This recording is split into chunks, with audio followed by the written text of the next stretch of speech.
एक दिन बुद्ध अपने शिष्यों को उपदेश दे रहे थे।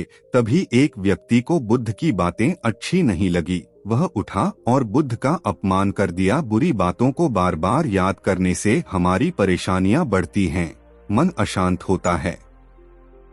इसीलिए दुख देने वाली बातों को भूलकर आगे बढ़ना चाहिए। इस संबंध में गौतम बुद्ध का एक प्रसंग प्रचलित है। गौतम बुद्ध अलग अलग क्षेत्रों में भ्रमण करते और अपने शिष्यों को उपदेश देते थे। एक गांव में वे उपदेश दे रहे थे।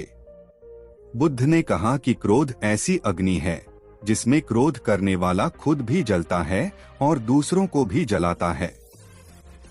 बुद्ध के प्रवचन सुनने के लिए बड़ी संख्या में लोग वहां बैठे थे।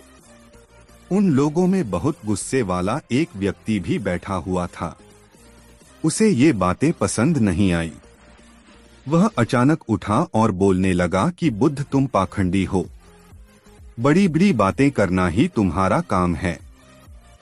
तुम लोगों को भ्रमित कर रहे हो। तुम्हारी ये बातें आज कोई मायने नहीं रखती हैं। व्यक्ति लगातार बुद्ध को अपमानजनक बातें सुना रहा था। वहां बैठे सभी लोग ये देखकर हैरान थे कि बुद्ध ये सब शांति से सुन रहे थे, लेकिन कुछ बोल नहीं रहे थे। क्रोधी व्यक्ति बुद्ध को शांत देखकर और ज्यादा क्रोधित हो गया। वह बुद्ध के पास गया और उनके मुंह पर थूककर वहां से चला गया। घर पहुंचकर क्रोधी व्यक्ति का मन शांत हुआ तो उसे अपने किए पर बहुत पछतावा हुआ। वह बुद्ध से क्षमा मांगने पहुंचा, लेकिन उस गांव से बुद्ध पड़ोस के गांव के लिए निकल चुके थे। वह व्यक्ति बुद्ध को खोजते हुए दूसरे गांव में पहुंच गया। वहां व्यक्ति को जैसे ही बुद्ध दिखाई दिए, वह उनके चरणों में गिर गया और क्षमा मांगने लगा। बुद्ध ने उस व्यक्ति से पूछा, तुम कौन हो और क्षमा क्यों मांग रहे हो? उस व्यक्ति ने कहा, क्या आप भूल गए? मैंने कल आपके साथ बुरा व्यवहार किया था, आपका अपमान किया था।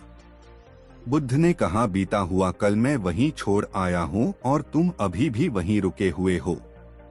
तुम्हें गलती पर पछतावा है, तुमने पश्चाताप कर लिया। अब तुम निष्पाप हो गए हो। बुरी बातें याद करते रहने से हमारा आज बर्बाद हो जाता है। इस आदत की वजह से भविष्य भी बिगड़ सकता है। इसीलिए बीते हुए कल की बातों को भूलकर आगे बढ़ना चाहिए।